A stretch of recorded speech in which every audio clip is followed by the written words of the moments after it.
உயிர்ன்றது 3 விதமாக நடக்குதுன்னு வச்சுக்கலாம். மிருகத்து தன்மை, மனிதன் தன்மை, கடவுள் தன்மை. மிருகத்து தன்மை ரொம்ப உறுதியாக இருக்குது, கடவுள் தன்மை ரொம்ப உறுதியாக இருக்குது. ஒரு புலி பிறந்துருச்சு, சாப்பாடு தேடி வயிற்றுக்குள்ளே போட்டாங்கன்னா அவர் ஒரு நல்ல புலியாக வளர்ந்துருவாங்க. மனிதனாக பிறந்தாலும் நல்ல மனிதனாக வளரணுன்னா எவ்வளோ பிரச்சனை பாருங்கள். எதே பண்ணாலும் நான் எங்கே இருக்கிறேன்ற புரியல உங்களுக்கு.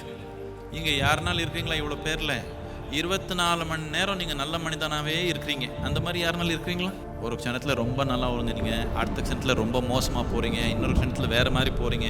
என்னத்துக்கு? மனிதன் தன்மைன்றது உறுதியாக ஒன்றும் இல்லை. மனிதன் தன்மைன்றது ஒரு சுதந்திரம், ஒரு வாய்ப்பு. மிருகத்திலேருந்து தாண்டி ஒரு நிலைக்கு வந்திருக்குது, இன்னொரு நிலைக்கு போகணும், இன்னும் போகல. வாய்ப்பு உபயோகப்படுத்தா முன்னோக்கி போகலாம், உபயோகப்படுத்தலைன்னா இங்கேயே இப்படி இப்படி ஆடிக்கலாம்.